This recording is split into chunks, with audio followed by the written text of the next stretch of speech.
we on? All right, we're on. Sorry, camera operator here. Bad with the cues. We'll talk about that after the Facebook Live, I think. Hey, it's good to have Matt here. We're at the Thomas and Mack Center immediately post-game following a heartbreaker. MAC got loud, Matt. 60-59. Nick Blair misses a three-pointer at the buzzer. Did they need a three-pointer at the buzzer? Oh, they didn't need a three-pointer at the buzzer to win this one. They only needed two. You can look at execution here, Matt. You can look at out-of-bounds plays with 20 seconds to go. And I guess for those of you who didn't watch the game on TV, Rebels had the ball with 20 seconds to go. Just an atrocious out-of-bounds play they run that they, I think, they did turn the ball over on.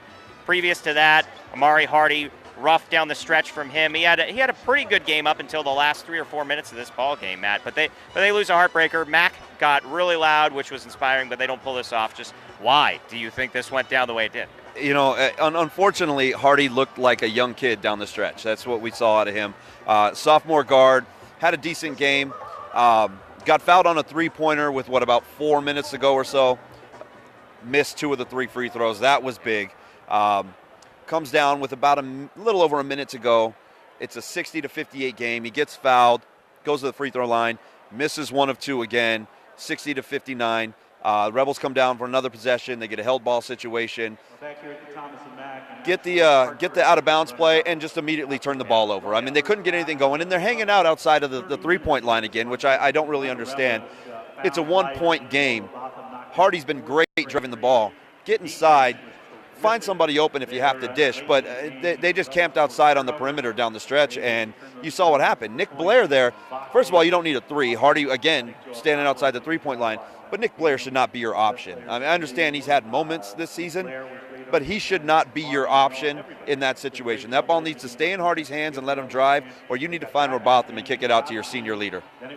But you reverse and say with about 5 minutes to go, 10 minutes to go in this game, that the Rebels shouldn't have even been in a position to even win this game, right? They're down 12 with about 11 to play. Just low-scoring night. They were shooting 28% entering that point. I'm sure it wasn't, if it was even better than 28% for the ball game here, but some individual performances I thought were really good. Chris Clyburn with some excellent moves to the basket. Noah Robotham at 1 point, 5 of 5 from 3. Had, I think, 18 points on the night. He did miss his last 3-point attempt there late in the game. Chama Chichua, not a good night from him. Mbake, though, great game. I don't think he got in the game, to be honest with you. I don't think Chama Chichua got in the game. Okay. Mbake, 13 or 14 rebounds, I believe. Tombwe, nothing. I think he was 1 of 8. 5 points. We just got. Sorry, Tombwe. I was mixing the two. Yeah, I mean, it just not great down the stretch from the Rebels as far as execution is concerned. Now, if you looked at the score, you mentioned they were down 12 with about 10 minutes to go. They only had 30 points. They ended up with 59 points. The offense from both teams really opened up now. Well, at least for UNLV. I mean, San Diego State kind of went cold there, which is why UNLV was able to close the gap. But just nothing offensively from the Rebels. For the first 30 minutes of this game, they had 7 points 10 minutes into the game. I mean, it was embarrassing offensively up until that last 10 minutes. All right, so this was for 4th place in the Mountain West Conference. There's only a handful of games here before we enter the conference tournament. By the way, this report brought to you by The Pint, the Michael Wester All-State Agency, Grimaldi's, and I'm going to go ahead and speak prophetically, Green Valley Grocery. If you saw our live shot last night, we may have a new sponsor here. So, handful of games left again now. Rebels locked into that 5 seed right now. Hey, at least, we're a good yin and yang here, Matt and I. Matt's like, I mean, you're not negative, but he's a realist. I guess I'm the optimist. We'll call it that. You're definitely the optimist in the group. Yeah, that's not my forte. The Rebels will not have to fight for a spot in the Mountain West Conference tournament. So we know that. They're guaranteed to have a winning record. It's their best record in the Mountain West in like 5 seasons. It's ridiculous. Where's this team trending? Because there's been a lot of talk out there, Matt, a lot of talk on Marvin Menzies and his job, Rick Pitino, just a lot of rumor. I haven't heard anything confirmed at this point, so I don't want to even dive into that. But where is this team trending? You just think a bad team in a bad conference, and that's kind of what this season is. They're a middle-of-the-pack team in one of the worst conferences that we've seen, definitely the worst Mountain West Conference we've seen. You look at the teams that they've beaten, they're all below them in the standing. This is the first time that they've been competitive against one of the teams above them in the standings. Up to this point, they've been blown out by Reno, Boise, Utah State, San Diego State down there. This is the first time they were actually competitive against one of those teams. So this is what they are. They're a middle-of-the-pack team in a bad Mountain West conference. You can pretty much count on the top 4 teams in the league being the top or the final 4 teams in this Mountain West Conference tourney. UNLV's not going to beat any of them. I don't care what building it's in. They're not going to beat any of those teams come tourney time. They're going to finish right where they're at, which is about 5th place in the conference. I'm going to grab the schedule here. Hold on.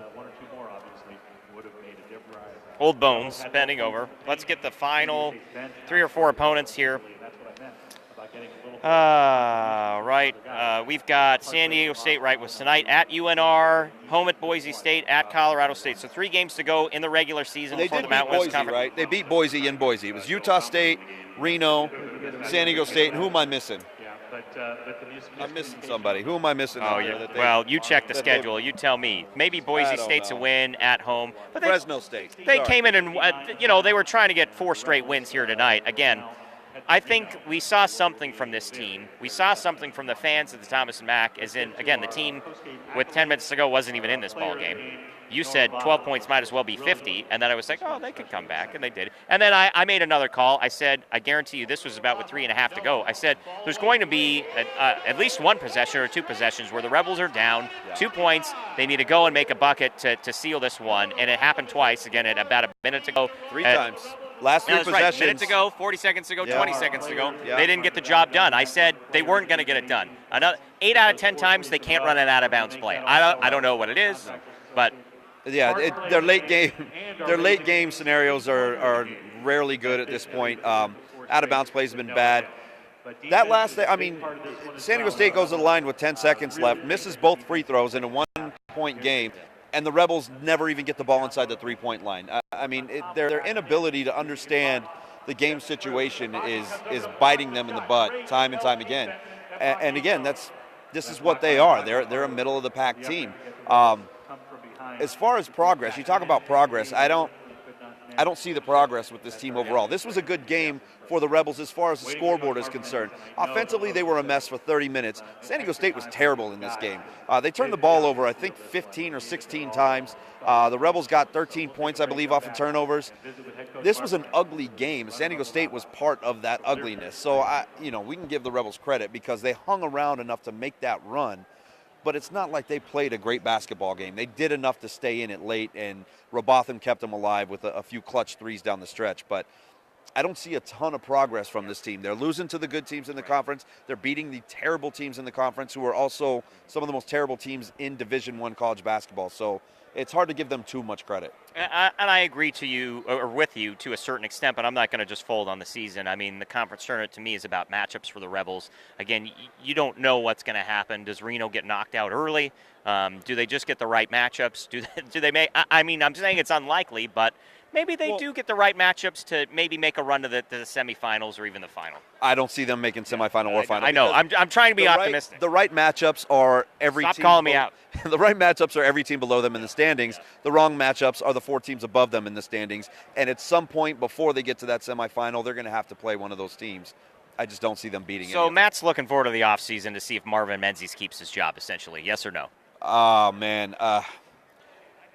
You just want to cut to the chase and find out what's going to happen. Of course, and I think every Rebel fan does. The biggest question is do you think that Marvin Menzies can elevate this program from where it is now? If you want to call the first season a wash because it was a rebuild year and he came in late, he was choice number 500 on the list and finally got the job and he didn't have the players he needed, fine, call it a wash. Year 2, you bring in a decent recruiting class. You still only win 20 games. You lost 5 in a row down the stretch. You did nothing in the tournament, no postseason play. And now this season, once again, you're probably not going to do much in the tournament, and don't count on any postseason play from UNLV once again. Is this the guy that can bring this program to another level and get them winning again? And I don't think he's that guy. We saw what he did in New Mexico State. Big West tourney champions, regular season champions most of the time. But the WAC, not the Big West, the WAC. The WAC was terrible. And he never won an NCAA tournament game. So I think that's what Marvin Menzies is. If you really want to bring life back into this program, you want to hear the Thomas and Mack like it was tonight, plus an extra 7,000 or 8,000 fans, you need to do something to give this program that shot, that something else than Marvin Menzies. I don't know that he's the guy. Yeah, that's what I wanted to end it on, but let me just kind of jump off your point there. I like the young core, and it's not an amazing core, but it's a good core. I mean, I like Hardy. I like Tom Way. Maybe Bryce Hamilton comes along. You know, I like the young pieces that they have. Now, is it a core that can go out and consistently be at the top of the Mountain West Conference? Probably not. But I do like it. I'm of the thought it's either you get Rick Pitino to come in here or you stick with Marvin Menzies. There's no in between with me. The Thad Matta's a name that's been floated out there. I don't know that that's something realistic at this point, but clearly Pitino's the name that's been mostly associated with UNLV. Really haven't talked about him at length with any other program, have they? Maybe UCLA? No, I haven't heard him attached to anybody, and Patino's been attached to UNLV in the past. We get that, and he's the big name out there. The thing is, if it's not a Pitino, it needs to be an upgrade. If you're going to get rid of Menzies, you need to upgrade. Menzies was, I mean, you know, they get rid of David Rice, and it's essentially a lateral move going to Menzies, maybe even a step down. I don't know. I mean, as far as recruiting goes, it's definitely been a step down, but at the very least, it was a lateral move. You can't make another lateral move, and you certainly can't take another step down. The next coaching hire needs to be a step up, and it needs to be somebody that's going to invigorate this fan base and bring legitimate talent into this program. All right, let's talk about the crowd really quick. It was awesome, right? I mean, probably announced of 8,000 or 9,000. I'm sure maybe it was 7,500, maybe 6 to 7, I'll say. But sorry, camera, are you okay? Our camera's drifting quite a bit, I think. Sorry about that to you at home. We'll have to, I don't know, dock the camera person's pay or something. Matt, it turns back the clock in both our minds, right? It shows us why. The Runnin' Rebels, I mean, you say all you want about the Golden Knights, but still to me, the heart and soul of this city actually belongs to the Runnin' Rebels. And I get the new residents out there latch onto the Golden Knights, and that's amazing, but those of us who grew up here, we understand, and hearing this crowd just get fired up, a crowd of 7,000, this place is roaring in here. And you're talking about half capacity, less than half capacity. Just what'd you make of that? I mean, I just missed it so much. It was great to hear it. It's always fun when the Thomas and Matt gets loud. It doesn't matter if there's 10,000 in here, 18,000 in here. This place gets loud. These fans are loud. We hear them at Golden Knights games. The Vegas fan base gets loud for their teams.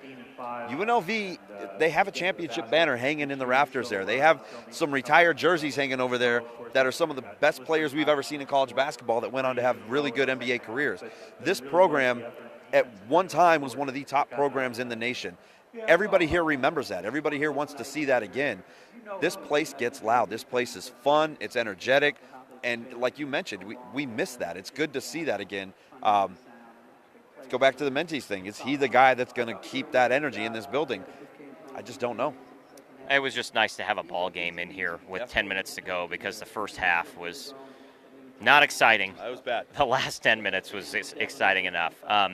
Hey, let's cut it off here because I think we yammered on long enough. We'll be back Tuesday night, Golden Knights against the Dallas Stars. We could get started on the Golden Knights, but I think we wouldn't stop if we got on that team. 3-9-1 in their last 13 games. Hopefully their skid ends on Tuesday. We'll see you then. Thanks for tuning in.